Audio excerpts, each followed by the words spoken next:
অনেক পুরনো কথা। এক রাজ্যে এক ধনী কুমার বাস করতেন। তার প্রচুর সম্পত্তি ছিল, কিন্তু দেখাশোনার জন্য তার একটাও ছেলে ছিল না। তার স্ত্রী বরাবর কন্যা সন্তানের জন্ম দিতেন, যেটাতে তিনি অত্যন্ত বিরক্ত হয়ে পড়েছিলেন। সেই সময় ছেলেমেয়ের মধ্যে পার্থক্য করা হতো এবং পরিবারের ছেলেদের গুরুত্ব ছিল অনেক বেশি। এইবারও কুমারের স্ত্রী গর্ভবতী ছিলেন। সন্তান জন্মের সময় ঘনিয়ে এলে স্ত্রী যখন রীতি অনুযায়ী বাবার বাড়ি যেতে লাগলেন, তখন স্বামী বলল, এইবারও যদি মেয়ে সন্তান জন্ম দিস তাহলে আমি তোকে এক ব্যবসায়ীর কাছে বিক্রি করে দেব। স্বামীর কথা শুনে স্ত্রী খুব ভয় পেয়ে গেলেন, কিন্তু এইবারও একটি সুন্দর কন্যা সন্তান জন্ম নিল।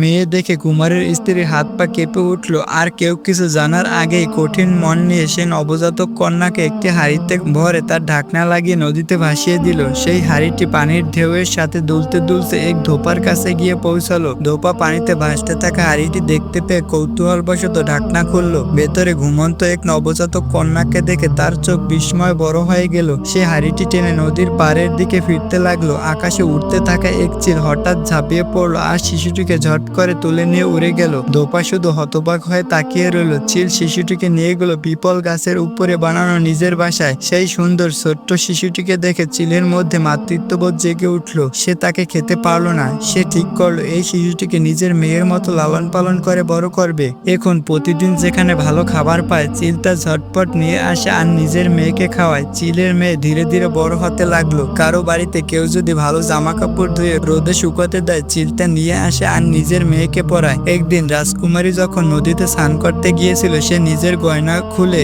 নদীর ধারে রেখে দিয়েছিল। চিল সুযোগ বুঝে সেগুলো নিয়ে এলো আর নিজের মেয়েকে পরতে দিল। আরো যে কোনো মেয়েদের জিনিসপত্র যেখানে পেত, চিলটা নিয়ে আসতো আর নিজের মেয়েকে দিত। ধীরে ধীরে পিপল গাছের উপরে চিলের মেয়ে বড় হয়ে উঠল এবং এক অপূর্ব সুন্দরী যুবতীতে পরিণত হলো। চিল তাকে নিয়ে চিন্তিত হয়ে পড়ল। একদিন সে তার মেয়েকে বলল, তুই এখন বড় হয়ে গেছিস, আমি তোকে রেখে প্রতিদিন দূরে চলে যাই। তুই যেন বিপদে না পড়িস, এই চিন্তায় আমি সব সময় ভয়ে থাকি। এখন থেকে যদি কখনো কোনো বিপদে পড়তে হয় বা খুব ভয় লাগে, তাহলে এই গানটা গাই, আমি সাথে সাথে তোর কাছে চলে আসব।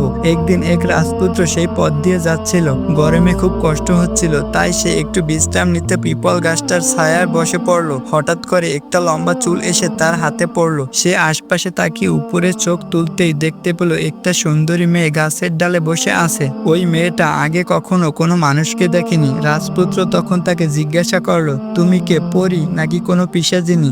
গাছের উপরে বসে আছো কেন? মানুষ হলে নিচে থাকো না কেন? তার কথা শুনে মেয়েটা ভয় পেয়ে গেল আর সঙ্গে সঙ্গে গান গেয়ে চিলমাকে ডাকতে শুরু করলো। মেয়ের ডাকে চিলমা সাথে সাথে চলে এলেন আর আদর করে জিজ্ঞাসা করলেন, কি হয়েছে মা, আমায় ডাকলি কেন? মেয়ে কিছু না বলে গাছের নিচে দাঁড়িয়ে থাকা ছেলেটার দিকে ইশারা করলো। চিলমা তখন রাজপুত্রকে দেখে ভাবলেন, যদি এই ছেলেটার সঙ্গে আমার মেয়ের বিয়ে হয় তাহলে আমি নিশ্চিত হতে পারবো। তারপর উড়ে রাজপুত্রের কাছে এলেন আর সবকিছু খুলে বললেন। রাজকুমার বলল, আমি একজন রাজকুমার এবং আমার আগেই বিয়ে হয়ে গেছে। আমার 7 জন স্ত্রী আছে। যদি এই ব্যাপারে তোমার কোনো আপত্তি না থাকে, তবে আমি তোমার মেয়েকে বিয়ে করতে রাজি আছি। আমি তাকে অনেক সুখ আর ভালোবাসায় ভরে রাখবো এবং কখনো কোনো কষ্ট দেব না। চিলমা কিছুক্ষণ ভাবলো, তারপর মেয়েকে বুঝিয়ে গাছের নিচে নিয়ে এলেন। তিনি মেয়ের হাত রাজকুমারের হাতে তুলে দিলেন। মায়ের কাছ থেকে বিচ্ছেদের কষ্টে কান্নায় ভেঙে পড়া মেয়েটাকে মা বলল, যখনই আমার দরকার পড়বে তুমি গান গেয়ে আমাকে ডাকবে, আমি তখনই তোমার কাছে চলে আসবো। রাজকুমার চিলের মেয়েকে তার রাজপ্রাসাদে নিয়ে গেলেন